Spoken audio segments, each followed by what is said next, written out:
Defeating the new Toyota Tacoma Urge. 5 things you can do to ease the pain.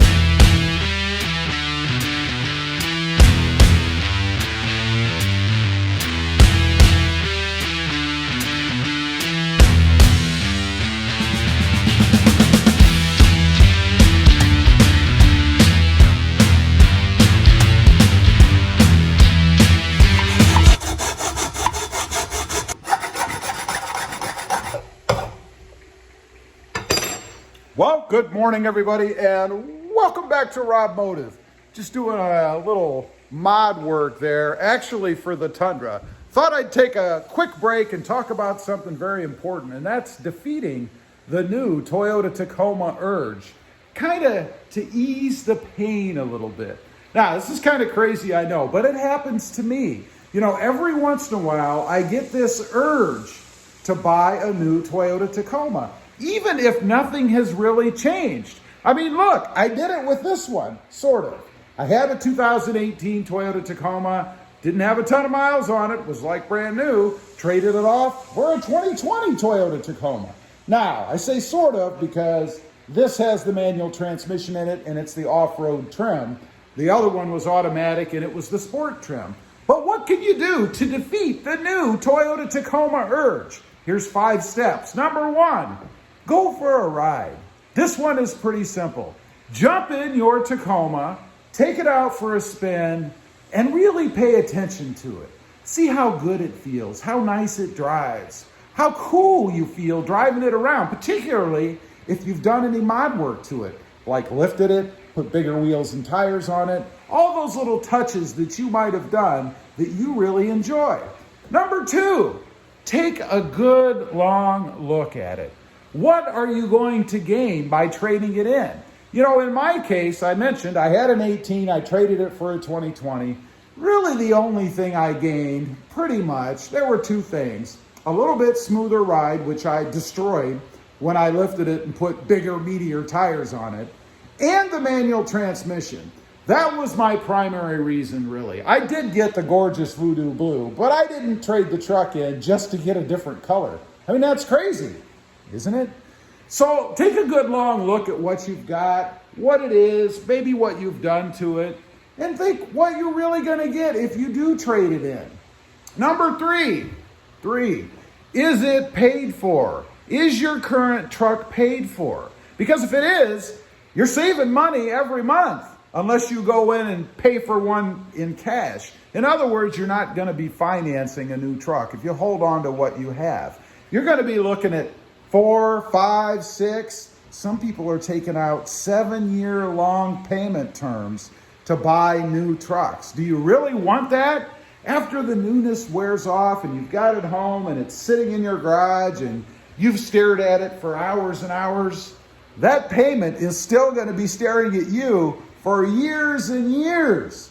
Think about it. You can save a lot of money and do a lot of mods to what you currently have if you don't go out and put yourself in the position of having a loan and buying a new one. Number 4, insurance costs. Now, this varies widely, I know. It depends on how old you are, what your driving record is like, what part of the country you live in, what you use it for, all kinds of stuff. But invariably, when you go out and buy a new truck that's now worth more money, that's a bigger liability to the insurance company if something happens, they're going to raise your rates.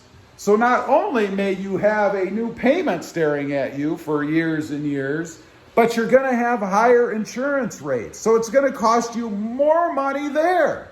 Think about that. I know because I've done it way too many times myself. Gone out, bought a new truck, had the payments, had the higher insurance rates.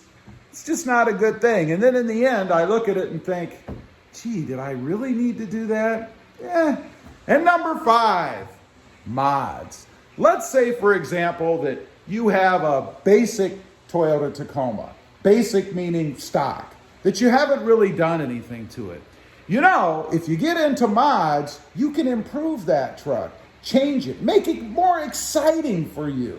Now, I gotta say, I wish that I'd have been aware of this one years and years ago. because you see, I never did mods in the past. So I would take my truck, have it for a while, then I would trade it in, get something new because I wanted the new shine, the new flash, right? I could have gotten that by doing mods. I'll admit it. I was afraid. I was afraid to do mods, not because I was worried I would lose warranty, but more so that I would ruin the truck. In other words, my skill level wasn't quite where I figured it needed to be for me to be able to do those mods. I wasn't confident enough to do it. Until one day I just dove in head first, said the heck with it. This is a bolt-on mod. How difficult can it be?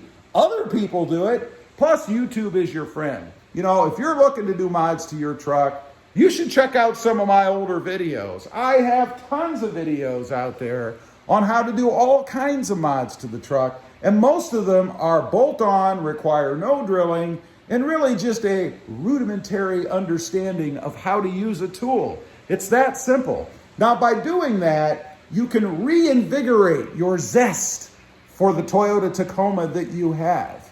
That's what I wish I would have done. Consider it. It'll save you a lot of money in the end. Now, we have one more thing to look at. You know, there is this redesigned Toyota Tacoma, rather. Almost said Tundra. My mind's been on the Tundra lately. We have this redesigned Toyota Tacoma that's coming. Now, this will present a conundrum for me, you see, because I love the truck that I have, but I also have that little voice in the back of my mind saying, Rob, look at this shiny, brand new redesigned truck. You need to buy that. So do I choose to listen or do I not choose to listen? Well, there's a couple of reasons I probably will listen. One, obviously, is the channel. I do this for a living, so I'll want the newest at some point. I don't know, and I've kind of changed my thinking a little bit, that I would run out and buy one right away for a couple of reasons. One, I don't want a truck that's buggy, right? If it's brand new and it's redesigned, it's going to have some bugs. They can't help it. It's just the way it is. When you put a bunch of new systems in a truck, there are things that are going to happen. I don't want to have to deal with that. Although, it would be interesting content. And secondly, what about mods out there? You know, I mentioned mods earlier to update and reinvigorate your zest for the truck that you have. Well, when a truck comes out redesigned brand new, there aren't going to be a ton of mods for it because the aftermarketers have to catch up. It's not like Toyota goes out there and hands them all blueprints to their new truck and says, here, go ahead and get ready so that you have all these products when we release the new truck. So there's going to be a lag. I don't mean an acceleration lag. I mean a lag between when you can actually get new parts, modded parts or aftermarket parts, and the release of the new truck. That's not a good thing for me either. So I think from my perspective, probably best to wait maybe a couple of years or at least until the end of the first model year so that things filter out. Anything that's wrong is known and there's a fix for it. That's the worst thing, right? When something happens and Toyota would be caught off guard and not have a fix for it, that would be a drag. Anyway, I just wanted to get on and kind of give you guys 5 ways to defeat the new Tacoma Urge. I use these and I've been there. Leave a comment, let me know. You get the Urge every few years or so? Have you traded your truck off for absolutely no reason other than you wanted some shiny new thing? I'd be curious to know. Also, real quick, if you're interested, I do have 2 additional channels. RobMotive FST, all about my 2021 Toyota Tundra, and RobMotive JT, all about my 2020 Jeep Gladiator. Check them out, and if you're interested, please consider subscribing. Don't forget to click that notification bell so that you don't miss out on any upcoming videos. And do me a favor, smash that subscribe button on the way out. Thanks for watching. Stay safe out there. Bye.